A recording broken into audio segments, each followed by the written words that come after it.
Well, first off, I think you have to say a lot about Stanford. I tell you what, I can't say enough good things about David Shaw and his wife, the kind of people that they are and the kind of team that they run. A couple plays, we've been in a couple where we lost. Iowa State kind of the same way. And so, finding a way to win, come back, get to 11 wins. This group of seniors, for their opportunity to win 11 ball games and then also 40 in their career, I think is really cool. To get to the 160 landmark also is for them to be a part of that, I think is cool. And really just the kind of people. I said before the season, I really liked this group. Didn't know whether we were going to win very many ball games, if we were or not. But the bottom line to it is that, coaches love coaching guys that are good people and they work hard. And this group does that. And so for me, it's been a blessing to be a part of it. I love them just like I told them in the locker room, the whole senior group. The next group up, they can't drop the ball. This group worked too hard to get us where we were. And we got some big games starting up next year. And you're saying, Coach, you just got done winning a game, right? But, I think that's why we've been successful, because we don't just stop. And so for us, I'm just really proud of the group of kids and the staff to overcome all the things they did. And really, in the end, you didn't play with Darius Anderson. We had guys banged up at the end of the season. You have a couple losses to Oklahoma. That's what I told them. We've really in the 15 games you lost to Georgia in the bowl game. The two tailbacks they had. The last game of the season last year, you played against two Heisman Trophy winners. You played against another Heisman Trophy winner tonight. You played against two of the best quarterbacks at Oklahoma State and Oklahoma. The whole group, we just, it's been a battle the full season. And so you can't say enough about what they've been able to accomplish and get done. I was kidding Kenny, I said, go be the most valuable player offensively and throw a pick.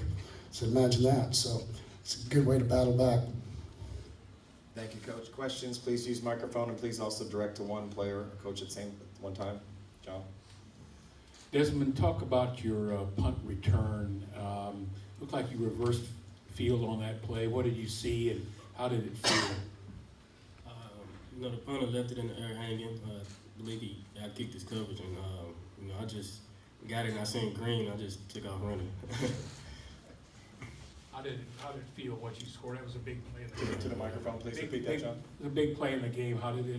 What was your reaction? It felt good because I just got done fumbling, so I wanted to make up for that fumble and help the team out, and that's what I did. In the front. Desmond, you're a pretty prolific high school quarterback. You throw one pass in college and it's a touchdown to Kenny. Well, what can you say about that? I don't know. Maybe I need some more passes to throw. Come back. Adam, your question. Kenny seemed like kind of a slow start, adjusted midway through the game, end up a winner. Was this game kind of a microcosm of your career? I don't know. It really just came out of this game and tried to do too much at the beginning. And then everybody kind of got on me a little bit. And then we just all calmed down as a team and buckled down and got a win. It was what we needed to do. It's what these seniors wanted to do. We didn't want to go out like how it was headed, so we had to turn it around. Back right. Coach, 2 years ago, you switched out of the black shirt. Purple worked. Purple worked again today.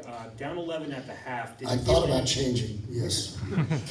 I actually put it on, to be honest with you. Then I took it off and said, nope. They've been on my you-know-what for like 2 months to wear purple. I haven't worn purple all year, so I was staying in it. So they better one, so I could wear it again or not. It would be another year before I wore purple. On your answer to Kenny about a microcosm, I don't think so. He left here a winner. Everything he's done since he got here 3 years ago is he's been on this kind of spiral, going straight up, climbing the mountain. From everything he bought into, I just said to him, he's trying to do too much. You don't run it, you got to, but don't throw it to them. You got a lot of good players and do all the things you need. You can't turn the ball over against a Stanford. You got to play in the red zone. You can't turn the ball over. And so, and really it came down to one stop, and we, made them kick a field goal a couple times. They missed one and another one, but the, difference in about 6 points. And so you gotta be able to make plays, and they came back, and it's Kenny's been unbelievable. He'll be successful in life, and so that's the real winner. All these guys sitting up here got a chance to be successful in life. Question front? Hey, Kenny, you have the distinction of being the only player in college this year to run for a touchdown, catch a touchdown, and throw for a touchdown pass in one game. You did it twice. What are you going to tell your kids about that years from now? I mean, they better not say I'm not an athlete or something. I'll just pull up the film and show them that I can play a little bit. But I told Dez, just like I told Turk the first time, I said, please, man, I mean, if you throw it to me, I'm going to score this. And I was like, man, I'm going to get you this touchdown pass. And sure enough, got it for him. And, I mean, I told him, especially I told him today, I mean, I said, hey, man, today, big day, you're going to have a big day. And he came out and balled. So, I mean, I'm proud of this. You threw it better than what Turpin did on the kickoff return. I can tell you that. Jiminy Christmas. Thanks, Coach. Mike? Desmond, you also scored 3 different ways today in the game. What does it say about the versatility of your offense? You have so many weapons you can use in multiple ways. Yeah, Coach Cummey does a great job of utilizing my abilities. Like I said, I was a former quarterback, so I could throw. I played receiver for 4 years, so I just tried to come out and play my best game for my the last time in TCU uniform. Question front? Coach Patterson, as you think about the games that Kenny gave for you and Desmond did, and also Jalen, as you're recruiting in the future, are you looking for those type of versatile guys more and more in the game? Well, I mean, you know me, I've never been a guy that liked just a true dropback guy. Andy was probably as close as we've ever had to being that guy. Being a defensive guy, you play guys so differently. Like the difference of how we play Oklahoma State, which he's an unbelievable thrower, unbelievable quarterback, but doesn't run well comparably to Baker, where he can take off and he can run for 70. I mean, it's totally different how a defensive guy, how you have to defend people, and how you can help people over the top if you're not worried about the quarterback. And so I've always been, if you're ever asking me and I ever get a vote, which I do, as a general, we'll always take one that has some ability, this capability to be able to beat people up with his feet.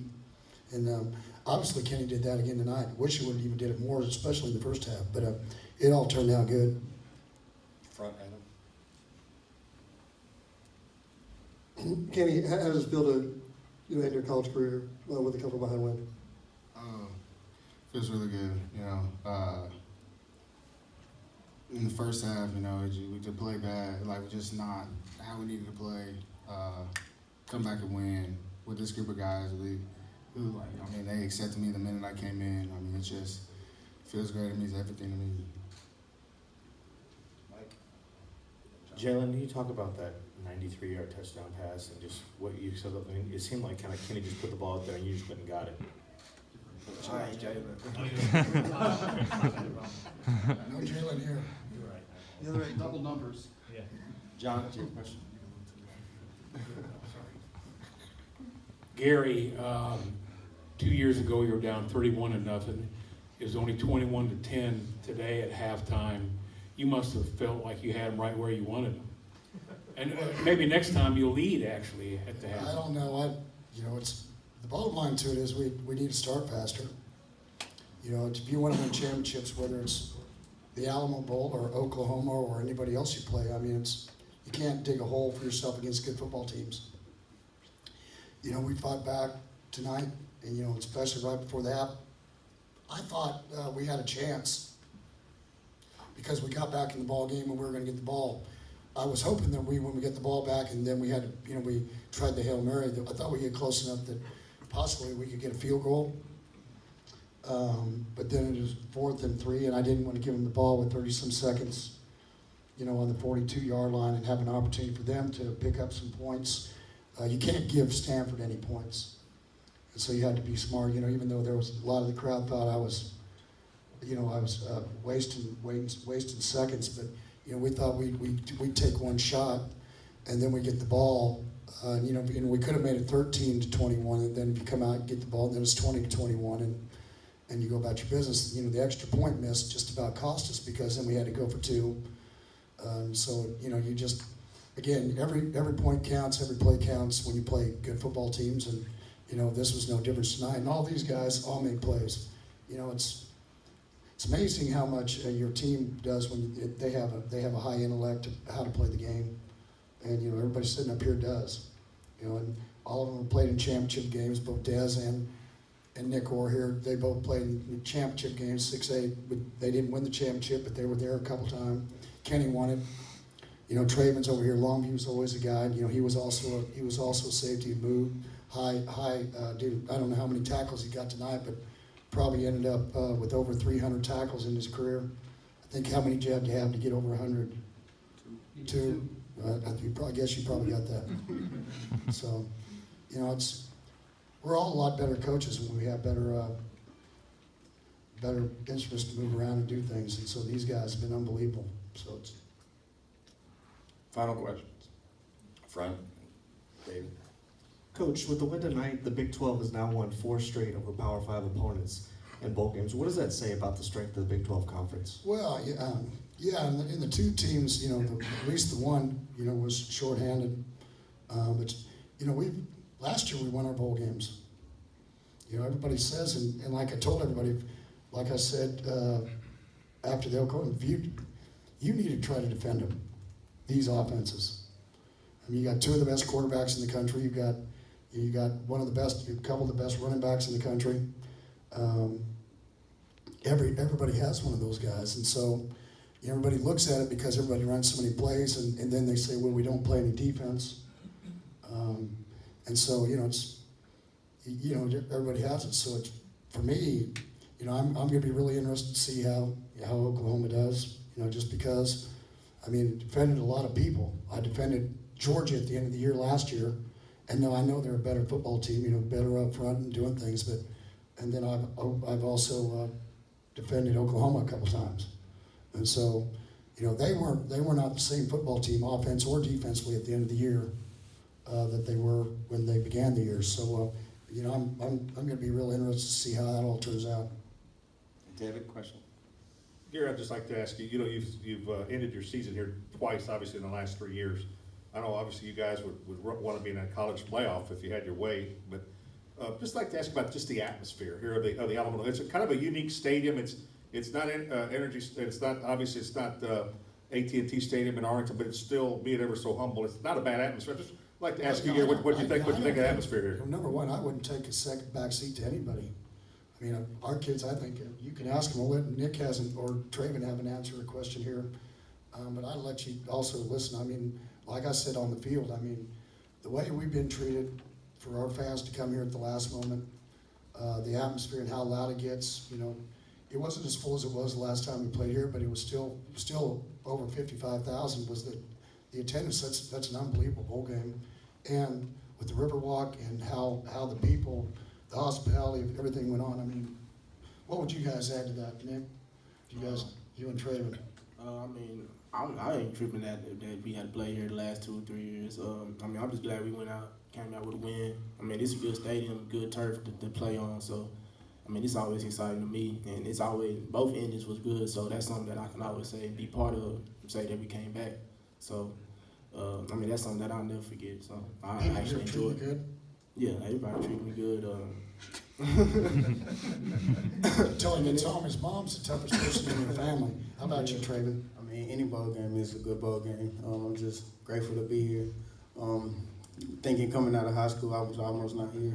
I got my offer at the last minute, and I just like to thank Coach P for giving me the opportunity that he gave me. We have a final question. Do you want in front? No. Hey, Desmond, when you learned Jalen Rager was coming to TCU, this is the guy from your neighborhood, your neck of the woods. What was your reaction? I was excited because, you know, like I said, he's about 10 minutes from where I was. I knew him when he was growing up. And, you know, I knew he was a good player since he'd been in high school. And, you know, he's going to just keep getting better. As long as he keep working, he's going to be a great player here at TCU. What do you think of his touchdown? We needed it, like I said, because I just turned the ball over and he came back and made a great play. Thank you.